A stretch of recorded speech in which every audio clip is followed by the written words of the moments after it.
Police helicopter Whiskey Oscar 99 has been called to a serious incident at a petrol station in Cardiff. The pilot was Rob Winston. On our arrival, I have to say we were rather surprised to see a gentleman walking up and down Newport Road, Cardiff, waving what appeared to be a handgun. And of course it was on one of Cardiff's busiest streets. Also, I saw a fuel tanker, petrol bowser on the forecourt of one of the petrol stations. And it did occur to me the potential really for an explosion had the individual let off a round and went through the tanker. As the gunman takes cover from the helicopter, officers on the ground seize the opportunity to move the highly flammable tanker away from the forecourt where the gunman is hiding. Despite these cautions, the situation remains critical. Petrol is a highly flammable liquid and gives off combustible vapor even at very low temperatures. A gun being fired in a petrol station could cause an explosion of catastrophic proportions.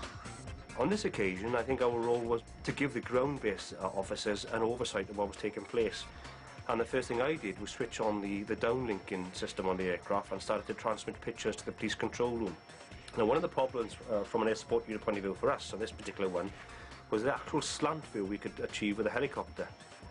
In fact, we had to back ourselves way away from the incident to enable to look under the forecourt. And you will see that I tried to change to from thermal image picture to daytime camera to get the best possible image available. But I have to say the cameras on this particular instrument were working at extreme range just to get some sort of view at all.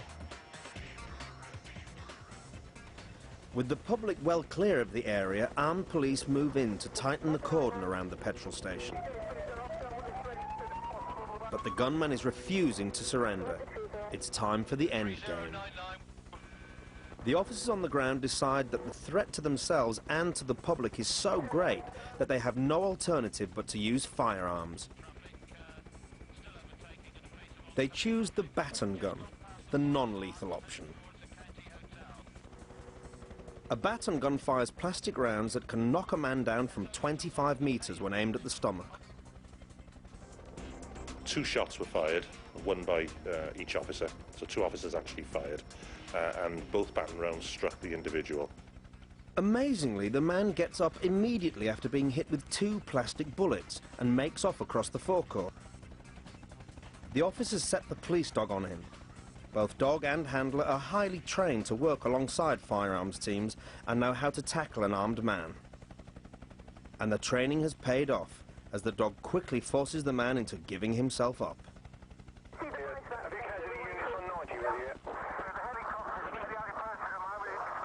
In less than 30 seconds, it's all over. The dog has got his man.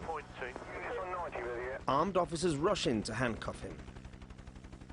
What was potentially a lethal situation has ended without the loss of life. The ability to completely contain the petrol station and totally control the area around the gunman gave police the upper hand. The man was charged with a number of crimes, including firearms. He is now serving 6 years.